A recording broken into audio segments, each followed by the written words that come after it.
السلام عليكم ورحمة الله وبركاته. ازيكم يا حبايب قلبي؟ عاملين ايه؟ ان شاء الله تكونوا بخير وصحة وسعادة.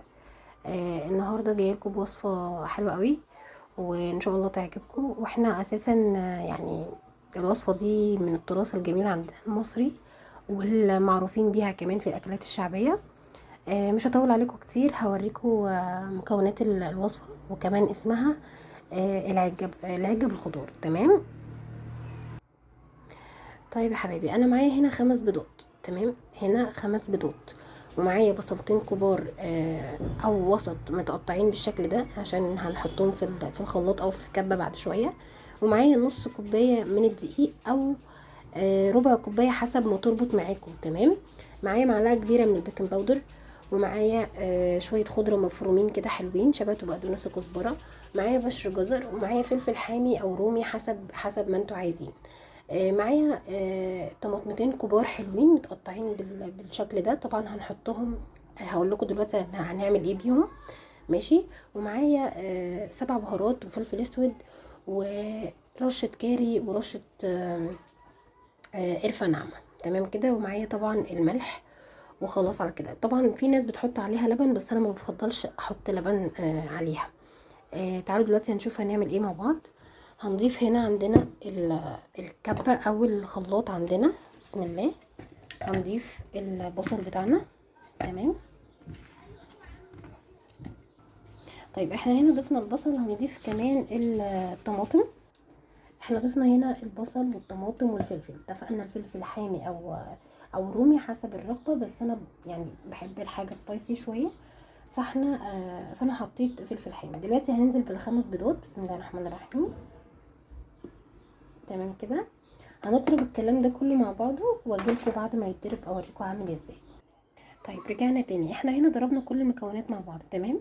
هنعمل ايه دلوقتي؟ هنضيفها في الطبق ده وهقول لكم هننزل عليها ايه بايه تدريجيا. يلا عشان تربط معانا بس تدينا القوام المطلوب. بسم الله الرحمن الرحيم.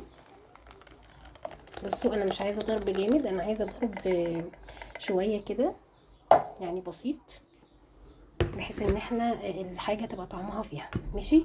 هنحط عندنا هنا الجزر. طيب حطينا الجزر. هنحط كمان الخضره اللي عندنا. طبعا الخضره اساس العيج. تمام. هنضيف الخضره كلها اللي معانا.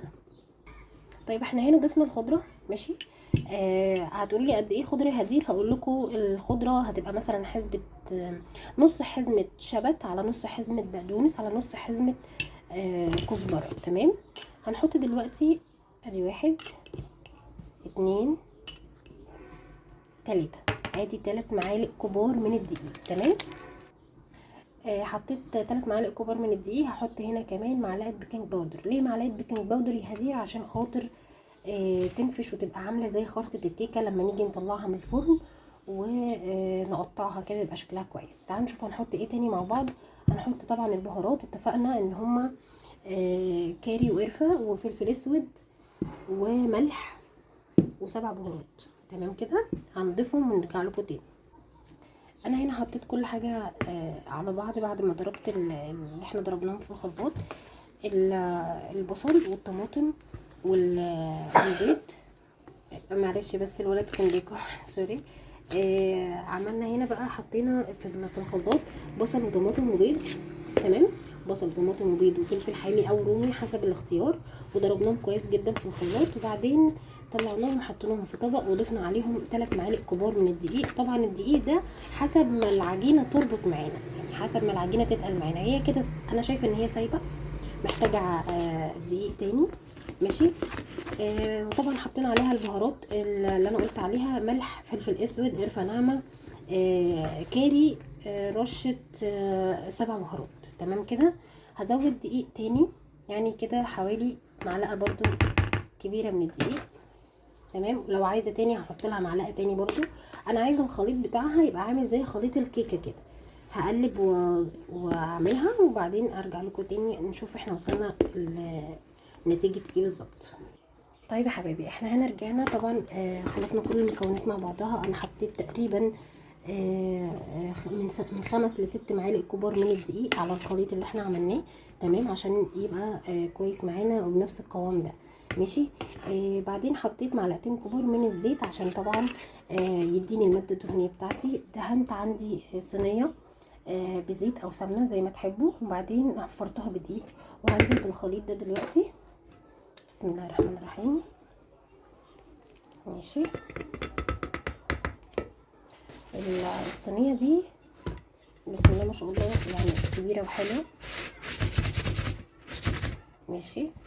يعني هي مقاس 28، اللي حابب يحط الكمية في صينية اكبر من كده عادي جدا، مفيش اي مشكلة خالص، حسب ما انت عايزة تحطي الكمية بتاعتك في اي صينية. هندخلها فرن درجة حرارة 180 متشغل من تحت بس، بعدين نديها وش من فوق، يا اما نسويها على البوتاجاز من فوق على نار متوسطة، بعدين ندخل الفرن تاخد وش، وهتطلع بألف هنا وشفا. واستنوا النتيجة الأخيرة إن شاء الله. ولو أول مرة تشوفوني، أنا شيف هدير المصري، ودي قناتي على اليوتيوب، أتمنى تتابعوني، والوصفات تبقى سهلة وبسيطة واقتصادية وسريعة. ورمضان كريم، ودي كانت وصفة العجة. ممكن نعملها على السحور، وممكن على الفطار على فكرة جنب أي حاجة تاني. أتمنى الوصفة تعجبكم. كل سنة وانتم طيبين، ورمضان كريم يا حلوين. باي باي.